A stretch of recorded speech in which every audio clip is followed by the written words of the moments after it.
International affairs और global education से एक बहुत ही बड़ी और ज़रूरी खबर आई है, जिसका सीधा असर हज़ारों भारतीय स्टूडेंट्स और स्किल्ड प्रोफेशनल्स पर पड़ेगा जो यूनाइटेड किंगडम यानी कि यूके जाने का सपना देखते हैं।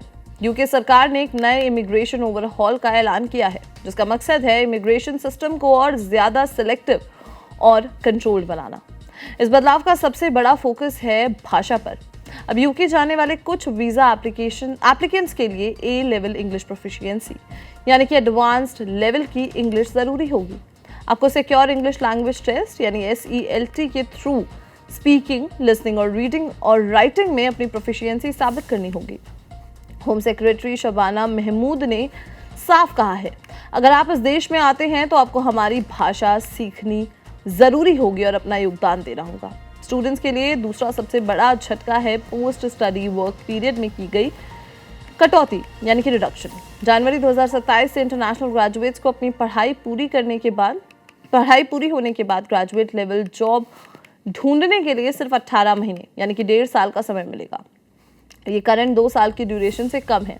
इसका मतलब है कि स्टूडेंट्स को यूके में जॉब ढूंढने में बहुत तेज़ और एक्टिव होना पड़ेगा।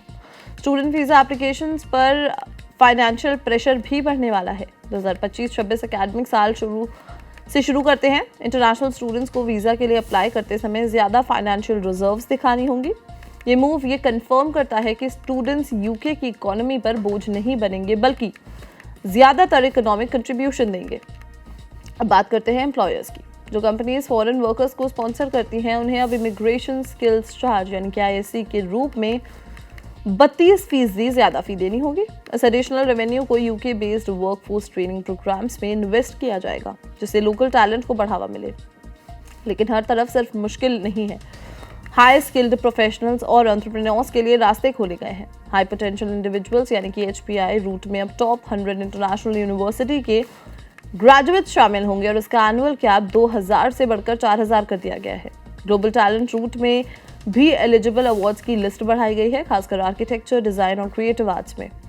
स्टूडेंट एंटरप्रेन्योर्स अब सीधे स्टूडेंट वीज़ा से इनोवेटर फाउंडर रूप पर स्विच कर सकते हैं, जिसका मतलब है कि वो यूके में अपना बिजनेस शुरू करने के लिए देश छोड़ने की ज़रूरत नहीं होगी। कुल मिलाकर ये सारे बदलाव एक बड़ी स्ट्रैटेजी का हिस्सा है। यूके गवर्नमेंट का मकसद है कंट्रोल, सिलेक्टिव और फेयर इमिग्रेशन सिस्टम बनाना, जहां सिर्फ वो लोग आएँ जो स्किल्स और लैंग्वेज के जरिए यूके की इकोनॉमी और सोसाइटी में सीधा योगदान दे सके।